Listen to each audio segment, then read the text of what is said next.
Hello everyone, today we're taking a look at the Caddx Baby Ratel 2. See that little bugger? Tiny, isn't he? Well, I'm going to compare the Caddx Baby Ratel, the original, to the 2.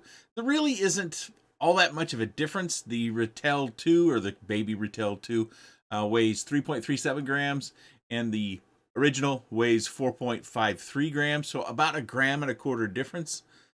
That might make it something you want to put in a whoop, probably a 2S whoop, because with a 1S whoop, we really want to have a gram and a half camera, or maybe 2 gram camera at most. But, depending upon your priorities, you might want this in your 1S whoops.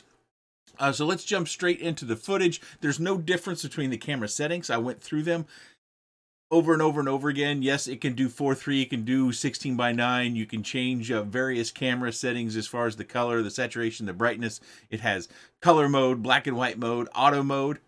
I would just take it out of auto mode, put it on color, unless you know you want to use black and white. Because if you have it on auto, it switches between color and black and white. In my night testing, that kind of happened a few times. I'd forgotten to set it for color mode. The other thing that might be a little bit different is, well, the lens is smaller. I don't know if that comes through great in camera, but when you have it in person, kind of feels substantial, but it's actually really tiny little difference. We can measure it after the desk, but let's take a look first at the comparison footage. All right, we're going to open the garage door. We're going to go out and do our light test that I do for every camera. This gives you a little bit of an indoor, but we will come back in the house and kind of make a circle in my primary path so you can get a look at the camera performance and its indoor lighting, or how the image appears indoors. Got a sunny day. This camera, the original camera, I've actually got 2 of these, came out a while back, and Caddx changed the IR filter on it. So I didn't compare the old versus the new. I'm just going to show you the Baby Ratel in its production format, or what I'm told is the production format, versus the Baby Ratel original, which I've obviously got those 2 labeled right on screen, and I've got these side by side synced up just about as best as I can.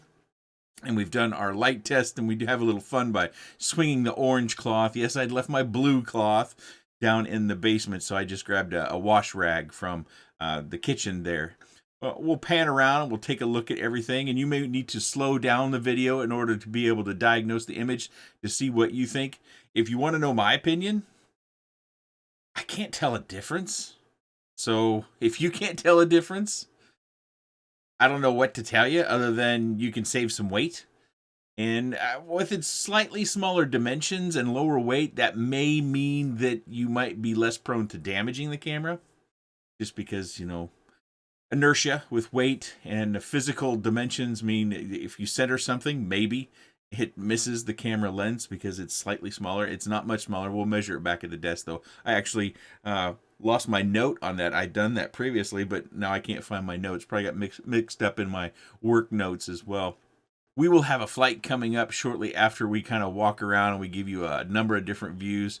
I think most people want to see the walking around kind of still, so you can pause stuff and take a look at the different lighting conditions I present things in.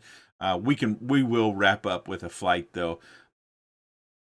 Typically on my flight, I just run it around for 4 minutes. I'm not certain I'll show you all that. It is a camera video, and I know people who are trying to decide which camera to get, it's important to you. But they are lower viewed videos on the channel. Again, I really like the blue sky and how it represents. The clouds look clear. It looks like a really nice camera, and I've been a fan of the original Baby Ratel. The 2 cameras that I oftentimes compare are the Baby Ratel and the Toothless. And we've seen the Toothless 2 from Foxeer come out a while back. Come into the kitchen here and put my cloth away as we walk around the house.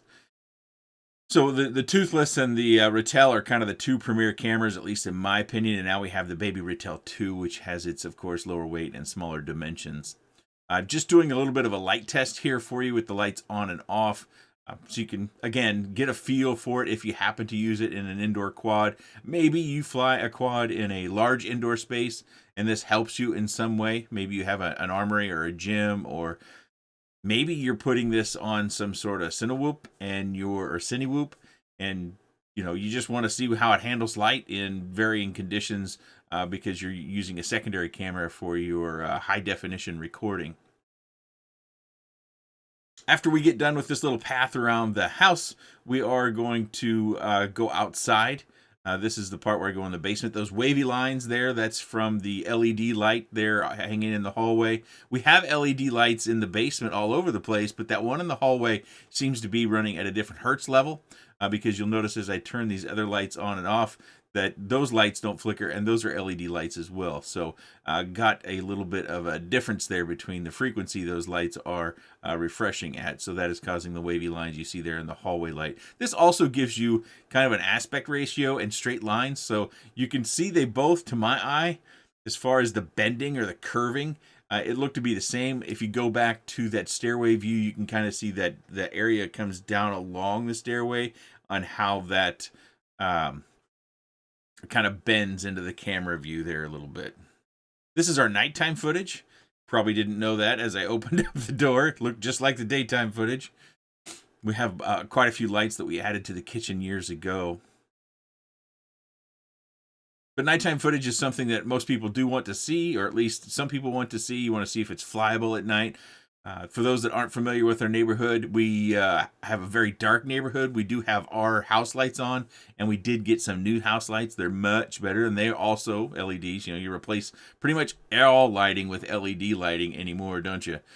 So we got some new house lights, and they're much brighter than they've been previously. So if you're comparing to older videos and you see a lighting difference, that's likely a lot of it, because normally I think I've turned off the house lights. Also, we have an overcast sky on this particular test, so you have a little bit of that cloud reflection, even though to the naked eye, it doesn't appear like this, but you can see it in the camera. Oddly, with the smaller lens, I think it does better in dark conditions with the Baby Ratel 2. This is the one time I could actually see a discernible difference.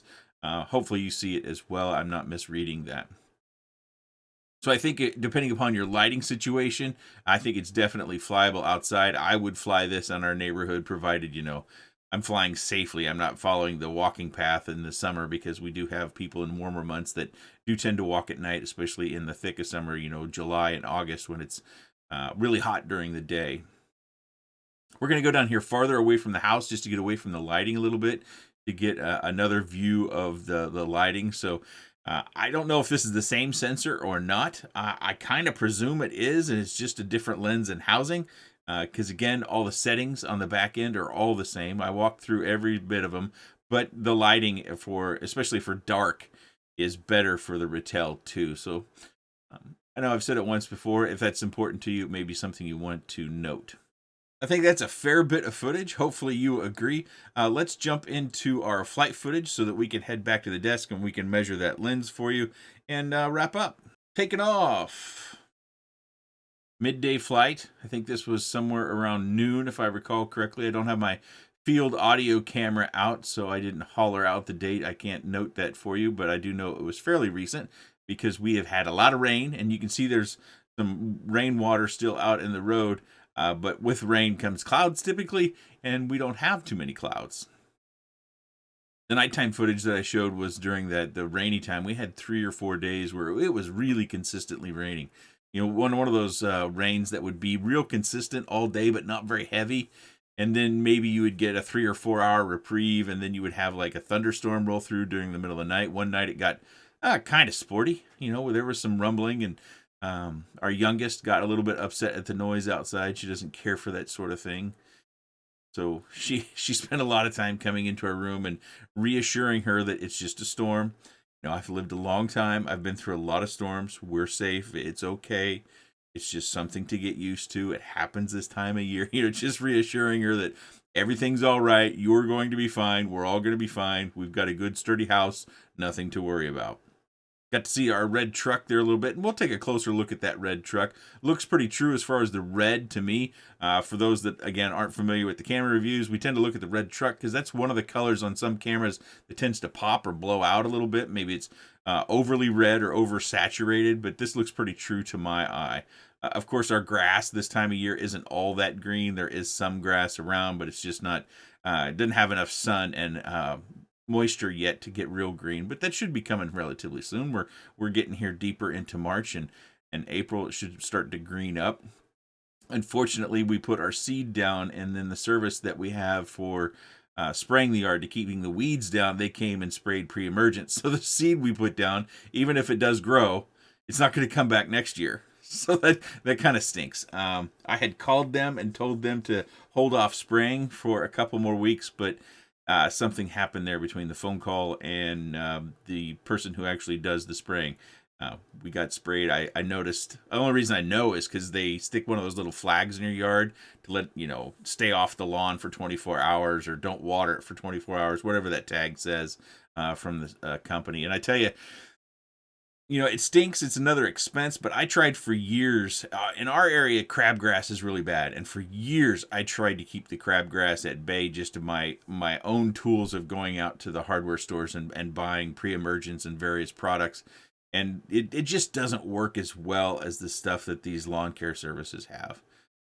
So we found the lawn care service that we use also put our sprinkler system in. So it kind of made sense to tie in together for those two things. Doing our pirouette or our spin as we head up to the sky. Hopefully that's enough footage. Let's go back to the desk and let's take a look at a few finer points, and then we'll wrap up. And hopefully by this time, maybe you've already decided whether this is a camera you're interested in or not. So the first thing we got to do is the measurement, as we talked about previously, because I forgot to write it down or I misplaced my note. So we've got essentially 9 millimeters on the Ratel 2. We've got essentially 10 millimeters on the Ratel original. So very minor difference. And it's a funny thing because it's only 1 millimeter, and usually that isn't very noticeable.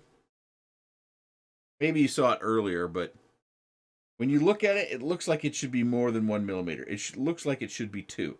Also, if you just kind of do a comparison side by side, see if you look kind of at the boards here at the back. Let me get these a little bit closer.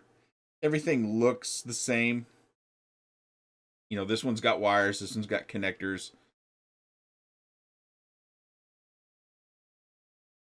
Oh, I need to turn it this way.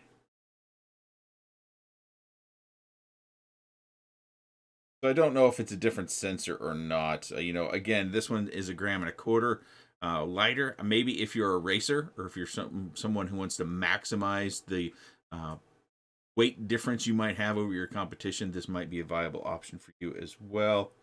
It does come with an adapter, so you can mount it in different size of mountings. It does also come with a control board.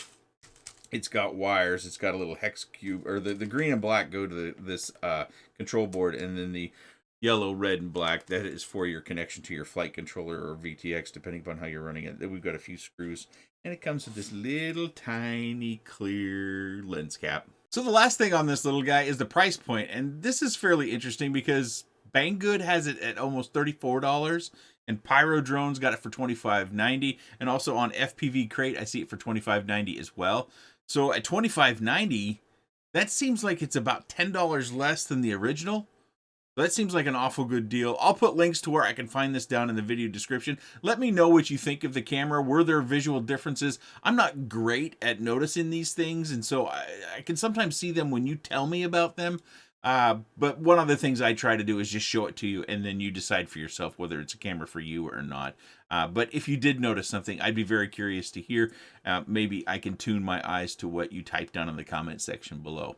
If you have any comments, questions, suggestions, or otherwise, please let me know in the comments section below. I appreciate your time. Thanks for watching.